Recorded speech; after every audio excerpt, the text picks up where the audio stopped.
Retour au débat de France 24, la mère de toutes les manifestations. L'expression, elle est des opposants au pouvoir au Venezuela qui défilent en nombre dans les rues de Caracas ce mercredi, date anniversaire de la révolution d'indépendance. Dans leur collimateur, le pouvoir chaviste, incarné aujourd'hui par le successeur Nicolás Maduro, pouvoir qu'il juge responsable de l'hyperinflation et des pénuries à tous les étages. Avec nous pour en débattre, Saray Suarez, bonjour, vous êtes journaliste indépendante. Merci d'être avec nous. Et pour débattre avec vous en duplex de Pau, Jean Ortiz, vous êtes universitaire, spécialiste de l'Amérique latine. Il va nous rejoindre d'un instant à l'autre. On attend que Jean Ortiz soit avec nous. Saray Suarez, on l'apprend. Donc un étudiant est mort d'une balle dans la tête tirée dans le cadre de ces manifestations. C'est dire la dureté, la violence qui à nouveau s'empare des rues de Caracas aujourd'hui. C'était prévisible. C'était prévisible parce que dès le début, on était au courant qu'il y a des groupes qu'on appelle les colectivos. Ça a été vendu par le projet chaviste comme des groupes d'assistance, d'aide, une sorte des groupes gentils de soutien à la révolution. Mais dans la pratique, c'est des groupes armés. C'est des sortes de groupes paramilitaires qui sont très pressantes à chaque fois qu'il y a eu les dernières manifestations au Venezuela, notamment depuis le 4 avril. Et c'est des groupes qui n'ont pas de scrupules à tirer sur les gens. On les a vus sur des images, des photos pleinement identifiées.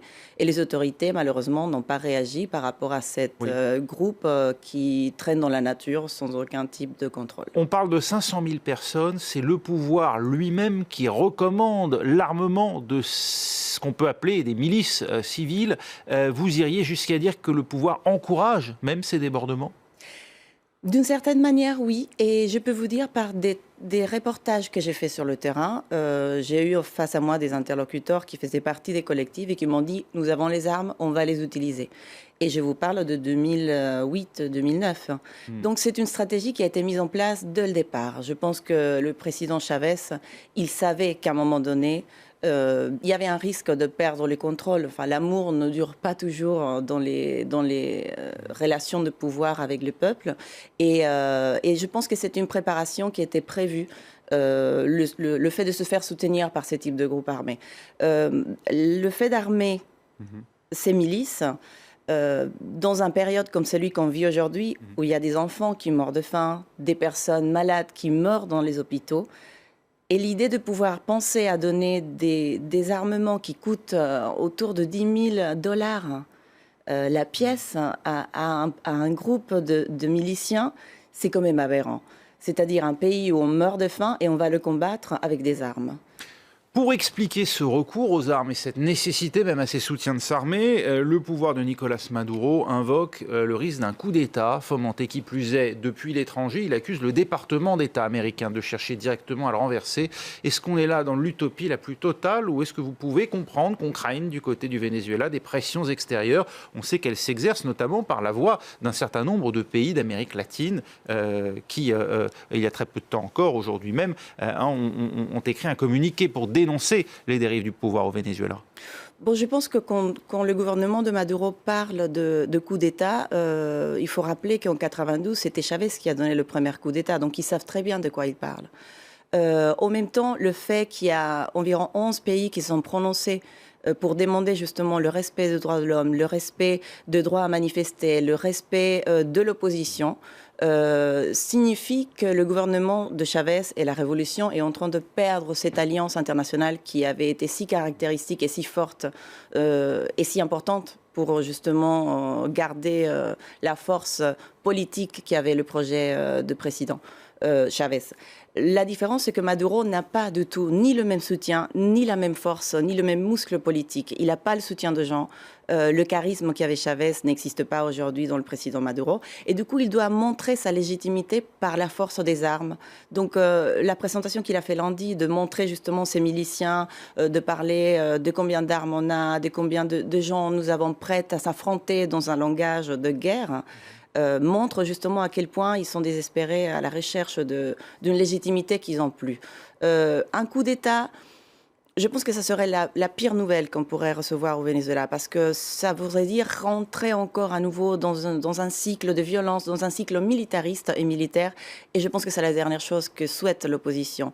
Je pense que le pays aujourd'hui, et l'opposition en particulier, souhaite le retour d'un gouvernement civil, d'un pays de civils, où on parle en tant que civil et qu'on arrête d'être juste un quartel. Et légitime bien sûr, hein, puisque ce serait bien sûr l'opposé total d'un coup d'État imposé par les armes. Le pouvoir... Il y a eu aussi l'expérience d'un coup d'État, effectivement, qui a été fait en 2004 par l'opposition. Donc aussi, il y a cette référence que le gouvernement utilise beaucoup comme argument à chaque fois qu'ils essayent de mettre en scène ces dangers permanents. Mais bon, c'est aussi, ça vient de l'école de Cuba.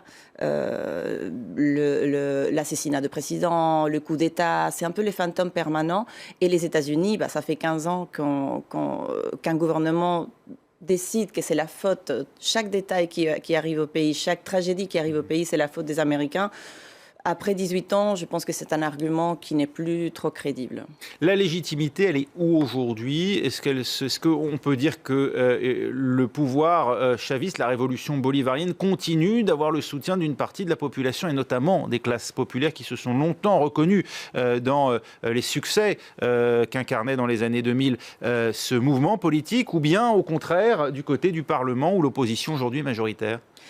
Je dirais que le gouvernement a perdu le capital qu'il avait. C'était un capital très important que le président Chavez avait énormément soigné et d'une façon extraordinaire. Il faut le dire, il a su entretenir cet rapport avec les gens. Aujourd'hui, le gouvernement de Maduro ne l'a pas. Il a perdu presque de façon immédiate une fois qu'il est arrivé au pouvoir. Donc c'est difficile de trouver cette légitimité. Il faut rappeler qu'une stratégie de ce gouvernement a été aussi de concentrer le pouvoir de la main-d'œuvre, le travail. Ils ont devenu le principal employeur de pays. Ils ont étouffé l'industrie privée et détruit l'appareil productif de pays. Donc, quand vous avez 5 enfants à nourrir, vous recevez des missions, vous avez un travail pour le gouvernement et on vous menace. Si vous n'allez pas à la manifestation, vous allez perdre votre travail, vous allez perdre les aides sociales que vous recevez. On ne se pose pas beaucoup de questions. On va à la manifestation, on continue le travail et on suit le jeu parce qu'on a une famille à nourrir. Donc ça a été une stratégie vraiment très machiavélique, si on veut l'appeler comme ça, de justement attraper les gens par le ventre, par la faim, par la poche et ne plus les laisser partir. C'est une sorte de kidnapping politique et l'instrumentalisation qu'on fait aujourd'hui de la faim, c'est quand même un élément assez important.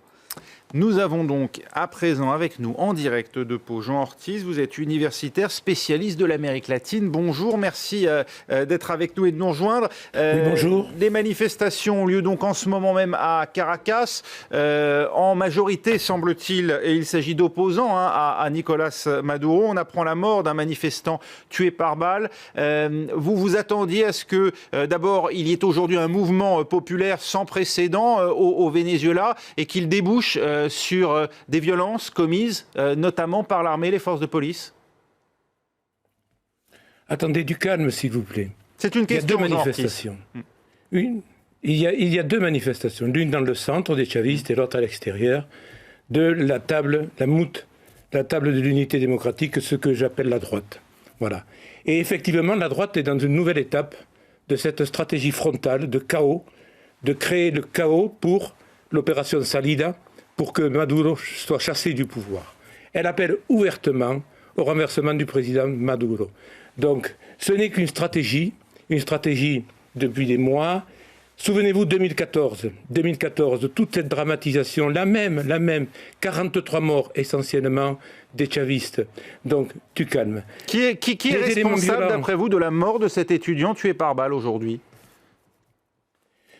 Ceux qui jouent avec la faim du peuple, ceux qui font la guerre au peuple en faisant la guerre économique, ce sont ceux-là qui sont les responsables, ceux qui spéculent, ceux qui n'admettent pas que le gouvernement défende et le Venezuela défende sa souveraineté, son indépendance nationale, ne soit plus le petit élève, le petit caniche des États-Unis. Ce sont ceux-là qui sont responsables, qui jettent dans la rue des milliers de personnes bien intentionnées, souvent en colère, effectivement, parce que la situation économique n'est pas bonne. Mais les guarimberos, ce sont des groupes de jeunes violents. Ce sont eux qui attaquent et qui provoquent. Les guarimberos, des jeunes violents habitués à la guérilla urbaine, ce sont eux. Voilà. Et les forces de l'ordre, comme dans tous les pays, font leur travail. Ce qu'il y a, c'est que c'est surmédiatisé. On veut donner l'image d'un pays où le sang coule dans les rues, chaos, dictature, etc. Mais de quel pays parle-t-on? On parle du Chili de 1973, on parle du Brésil avec la destitution cette fois-ci. Oui, le coup d'État et la destitution de la présidente Dilma Rousseff. Oui. Le président Maduro est légitime. Que dire, Jean Ortiz, de la décision de la Cour suprême de s'arroger les pouvoirs du Parlement au motif que eh bien, la Cour du pays, le Parlement, est aujourd'hui aux mains de l'opposition? Écoutez, elle a reculé le lendemain. Elle a changé d'avis le lendemain. Moi, ce que je peux vous dire, c'est que j'ai là sous les yeux la loi d'amnistie qui a été votée par le Parlement à majorité de droite et d'extrême droite, le 29 mars 2016. Cette loi amnistie l'accaparement d'aliments et de boissons ou de biens qualifiés de première nécessité. Un autre article de la même loi déclare la même chose, dont la droite reconnaît que c'est elle qui sabote l'économie. Ce n'est pas de l'amnistie, c'est de l'auto-amnistie. Voilà ce que fait la droite. Elle bloque le pays. Elle veut casser au moment où, de par l'amélioration des cours du pétrole, de par les comités d'approvisionnement populaire, même si la situation reste très difficile, les queues, tout ça, c'est vrai, la corruption, la bureaucratie, tout ça, c'est vrai, l'inflation, mais le Venezuela fait reculer l'inégalité. Il a rendu gratuit un certain nombre de services publics, de missions. Il a porté le pays... Lorsque le prix du pétrole, était au-dessus de $100 le baril, Jean Ortiz, ce n'est plus le cas aujourd'hui. Écoutez, le prix est en train de remonter. Et quand je lis que le Venezuela est en train d'importer du pétrole, mais quelle bêtise! Le pétrole extrait au Venezuela du pétrole lourd. Et depuis toujours, depuis un siècle, on exporte du pétrole léger pour le mélanger. Donc attention, il y a une formidable intoxication. Il y a une espèce d'entreprise de diabolisation, une entreprise de criminalisation de tout ce qui vient du Venezuela. Alors je ne dis pas que la situation est simple. Je dis par exemple, tiens, un autre fait. Lorsque l'envoyé spécial chargé par le pape d'une médiation entre l'opposition et les chavistes, le 12 novembre 2016, le monseigneur Claudio Celli est chargé de lire l'accord du calendrier de discussion. Et il y a écrit dans ce texte qui est signé par le gouvernement et par l'opposition que tous les deux partis s'abstiendront de combattre l'économie, le boycott, d'empêcher le sabotage, etc., etc., etc. Donc l'opposition reconnaît elle-même que c'est elle qui sabote. On est dans un processus à la chilienne. Exaspérer le peuple, provoquer des pénuries, la guerre alimentaire. Je n'oublie pas également les erreurs économiques des chavistes. Évidemment, la rente pétrolière, etc. Tout ça, les erreurs. Mais en même temps, il y a eu cet effort d'inclusion sociale extraordinaire. Et surtout, on ne pardonne pas au Venezuela d'être souverain, indépendant. Maduro a été élu, qu'on ne le veuille ou pas, il est légitime. Et l'opposition devrait avoir d'abord accepté de pourparler, deuxièmement accepté de négocier et participer à un processus électoral. Et si elle gagne des élections, eh bien, le président Maduro quittera le pouvoir. Aujourd'hui, je ne sais pas si vous avez l'information, en Équateur, les gouvernementaux ont demandé au Conseil national électoral le recomptage des voix. Ils ont recompté les voix. Elle donne la victoire à Lenín Moreno, ce que nous savions. La droite refuse malgré le recomptage des voix. Mais là, on parle de l'Équateur, même s'il y a des similitudes et des proximités avec le Venezuela. On va rester, si vous le voulez bien, sur le cas du Venezuela. Où sont les 50 jeunes Où sont les 50 jeunes normaliens disparus dans le Guerrero normalien à Ayotzinapa, à l'école normale? Où sont-ils, là, ces 50 jeunes? Là, on parle encore d'un autre cas. Vous êtes dans le cas du Mexique, alors on va peut-être pas tout... on parle de l'impérialisme. Oui, on va peut-être pas tout mélanger, Jean Ortiz. On va rester, si vous le voulez bien, sur le cas du Venezuela. Saray Suarez, Vous venez d'entendre Jean Ortiz. Est-ce que l'opposition ne porte pas une part de responsabilité, n'a pas voulu provoquer ou au contraire voulu accaparer un certain nombre de ressources du pays ou mettre le gouvernement dans une situation d'impossibilité d'exercer ses... Enfin, pas le gouvernement, puisque... le gouvernement de Nicolas Maduro dans l'impossibilité d'exercer ses prérogatives? Il y a une chose très intéressante. Ce gouvernement et la matrice d'opinion internationale qui a été créée autour de lui dit que c'est la faute d'une guerre économique, le fait qu'on a des pénuries assez importantes dans le pays. C'est la faute de l'opposition, l'insécurité, une liste assez large de problèmes. Mais c'est qui est au pouvoir depuis 18 ans? C'est l'opposition qui gouverne ou c'est le gouvernement? Ou c'est les chavistes qui gouvernent? Donc comment peut être l'opposition responsable de toute cette sorte de problèmes? Sur le texte de loi, par exemple, que mentionnait Jean Ortiz, sur justement la possibilité d'accaparer un certain nombre de ressources, est-ce que là, il n'y a pas un... D'abord, est-ce que moi je vous avoue très honnêtement que je ne connais pas l'existence de ce texte, avez-vous, vous aussi, entendu parler de ce texte de loi? Est-ce que vous nous confirmez qu'il y a une tentative de l'opposition de cette nature? Je ne connais pas ce texte, effectivement, que M. Ortiz vient de citer. Ce qui est vrai, c'est que quand on est entrepreneur et qu'on a une inflation cette année, ça va fermer apparemment à 720%. 720%, oui. On ne peut pas vendre la baguette à 1 euro pendant toute l'année quand la farine augmente et se multiplie par 7 à chaque mois. Oui. Donc le contrôle de la matière première, les contrôles de dollars qu'a eu le gouvernement, ça a été une politique économique catastrophique. Monsieur Ortiz parle de choses très intéressantes. La légitimité de Maduro, qui a été élu par le peuple. L'Assemblée nationale aussi avait été élue par le peuple. C'est la confrontation de deux légitimités successives. Justement, donc le tribunal suprême de justice décide de la... On va vous laisser répondre, Jean Ortiz, un instant, s'il vous plaît. Également, il parle d'autres choses assez intéressantes. On n'est plus effectivement dans les dictatures des années 70, mais aujourd'hui, je me permets de qualifier ce qui arrive au Venezuela comme une dictature. Les forces de l'ordre ont réprimé les manifestants. En tirant à balles réelles. Ils ont tiré dessus, ils ont tabassé des gens, ils ont arrêté des journalistes. D'ailleurs, il y a 2 collègues journalistes français qui se trouvent aujourd'hui en prison au Venezuela. Ils ont arrêté des journalistes de la presse internationale. Il y a eu des disparitions, des gens qui ont été complètement perdus pendant plus de 3 jours. Torturés, avec des vidéos qui ont été publiées récemment. Justement, le président a montré des vidéos des 2 jeunes qui ont été ils ont dû faire face à des tortures assez importantes. Donc, finalement, pour moi, le fait est peu important si c'est une dictature de droite ou de gauche. Une dictature, c'est une dictature. Une dictature torture, une dictature viole les droits de l'homme, une dictature commet tous ces types de crimes qu'est en train de faire le gouvernement de Maduro. Y a-t-il des violations des droits de l'homme, oui ou non, aujourd'hui au Venezuela, Jean Ortiz? Écoutez, la manifestation est une chose, la sédition, c'est autre chose. La manifestation, le droit à manifester est reconnu dans la Constitution. Mais vous parlez de manifestation pacifique. Le 7 avril, le collège Gustavo Herrera a été incendié par des groupes de l'opposition, des groupes violents. Le 8 avril, assaut à la Cour suprême de justice. Le 14 avril, 20 commerces détruits.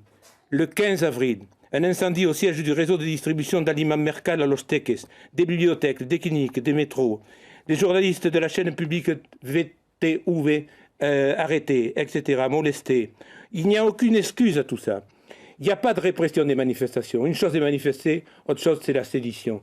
Donc l'opposition veut créer le chaos pour justifier une intervention soit des États-Unis, parce que nous avons aujourd'hui une nouvelle situation avec un président complètement fou, dangereux aux États-Unis, et déstabiliser le président Maduro. Brûler la légitimité, les étapes constitutionnelles. Donc l'opposition doit se préparer aux élections, doit accepter pour parler le dialogue que lui propose le gouvernement. Et ces manifestations sont des manifestations violentes parce que l'opposition les veut violentes.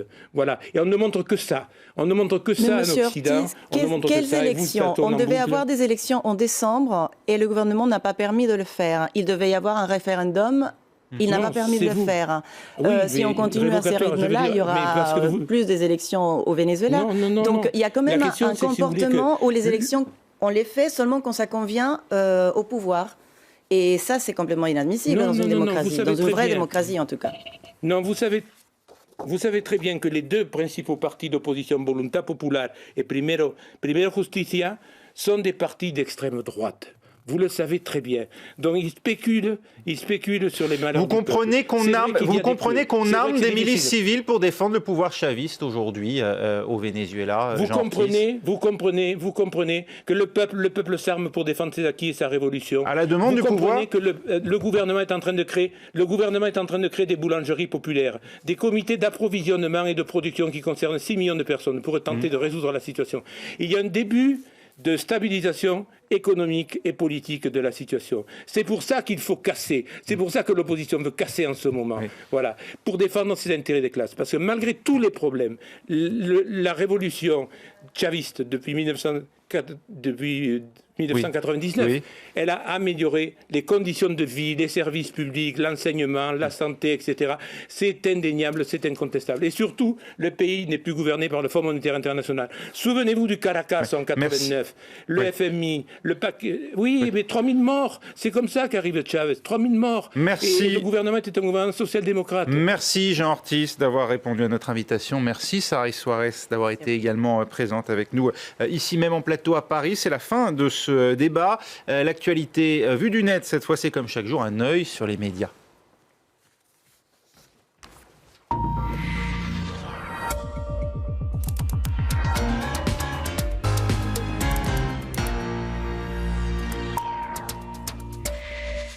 Et on revient avec Anthony Saint-Léger. Bonjour Anthony. Bonjour, sur l'actualité qui nous intéresse aujourd'hui, notamment ces manifestations monstres à Caracas, pouvoir et opposition, qui appellent chacun de leur côté à la mobilisation générale. Oui, des manifestations qui interviennent donc un 19 avril, jour férié puisque c'est la date de la déclaration de l'indépendance en 1810, de sa signature plus précisément. Et chaque camp y voit en ces manifestations une démonstration de force. C'est le cas du président Maduro, bien évidemment, qui tweetait ceci et qui se félicitait de voir une marée rouge défiler pour la patrie dans les rues vénézuéliennes.